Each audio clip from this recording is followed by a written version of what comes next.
Morning. We're now on day 7 of the World Snooker Championship. Energy level's good this morning. I'm in Starbucks right now. I've just had a little sausage sandwich, chai latte, just for a bit of energy. This morning, Zhao Guidong, Sean Murphy. So it was 6-2 Murphy. Predicted 5-3 or 6-2 yesterday. Probably the only one of my predictions so far that's actually been bang on. I don't think it'll happen today. Been thinking about it this morning and it's boring. I think they're going to share the session. I think it's going to be 4 each. So that will mean that Murphy will have a 10-6 lead going into tonight's finishing session. I think that because I think Zhao Guidong stemmed the flow a little bit yesterday.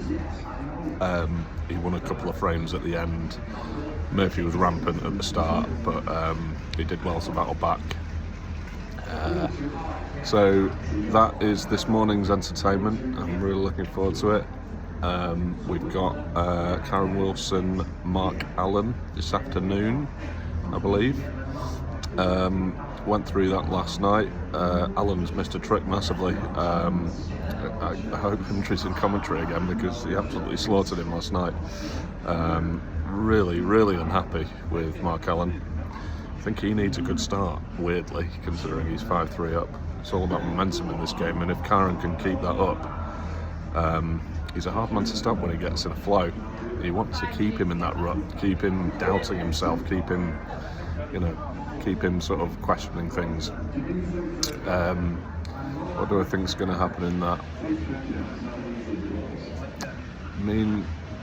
I think Allen will battle back this afternoon, but I think it's going to be 8-all going into the final session, which would set it up beautifully. I know I predicted 13-8 at the start, but I think Karen's going to capitalise on last night.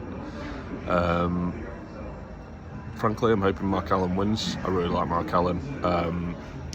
He has been one of the most effusive people outside the players' entrance. I've not seen him refuse a single selfie, autograph. Time for everyone, a little bit of conversation, nothing massive, just enough. I've really warmed to him this week, built a bit of a connection with him. I think he's had the most time out of any of the players, any of the really top boys. I'm hoping Allen wins. And I prefer the way he plays the game. I think Kyron can be a bit robotic.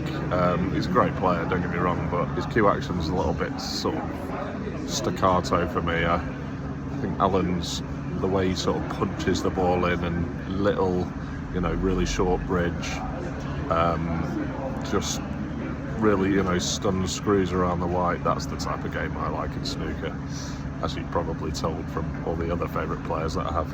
So tonight I'm watching the conclusion of Zhao Guidong, Sean Murphy, so I'm hoping it's still tight. I'm hoping Murphy doesn't absolutely wallop him this morning, otherwise it could be over.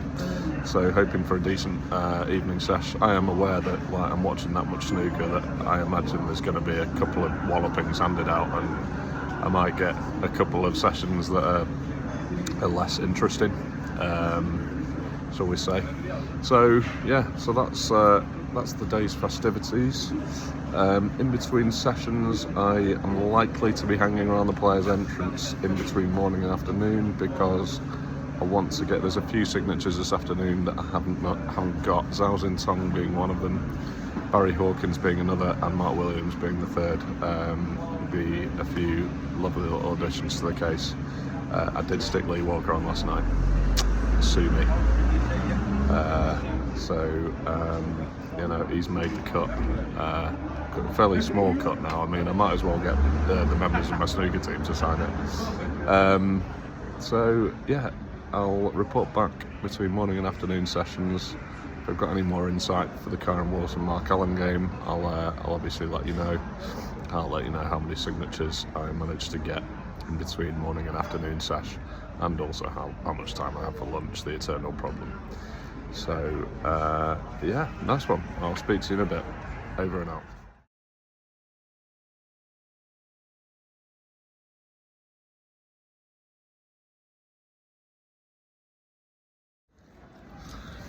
Evening. So you join me from inside the Crucible. I forgot to do a video this afternoon because I'm a muppet. Plus I didn't have that much time in between morning and afternoon sessions. So, but Kyron and Mark Allen went 9-7. Mark Allen. It wasn't quite 8-all that I predicted, but it was very tight. I mean, the fact that one was 5-0 up, his head must have been in bits, but he went 6-5 down, so he did very well to sort of rescue that mentally and start playing again. And he did start playing, played very well. On the other side, not seeing barely a shot, but Dings and Wees, Ours and Tong, everything. We expected him more. I think it's 4-all over there, so that'll be. I mean, I can't wait for that. As far as I'm concerned, I'd trade any ticket to go to the other side and watch that one. That is my possibly game of the tournament. So tonight is Hawkins-Williams. Well, it's 4-all after the morning sesh. I think that Hawkins will take an overnight lead of 9-7. That's what I think.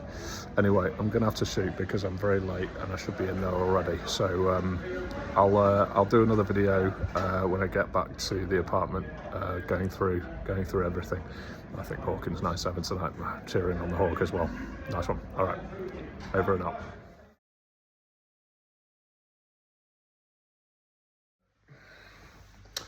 Evening all. So I just watched Barry Hawkins against Mark Williams. Started 4-all, as spoke about in the earlier video. So I thought that Hawkins was going to be 9-7 up at the end of this session. So what happened? Barry took the first 3 frames playing really, really well. Williams missed some uncharacteristic balls. And then 7-4, there was a massive tussle in that frame. Williams fluked the pink to win the frame, which was, I thought, possibly a turning point because he hadn't had much luck before then. So 7-5 going into the mid-session interval, and then Barry made it 8-5 quite quickly afterwards, and then we've just had the longest frame at the Crucible so far of an hour, which Barry Hawkins won. So he's 9-5 up.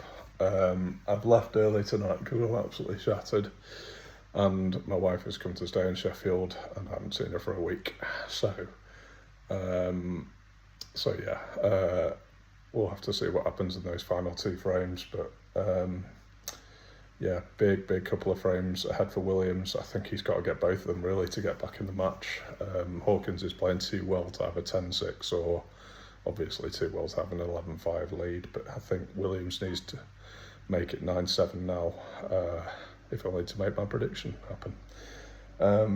No play on the other side because Murphy won with a session to spare earlier.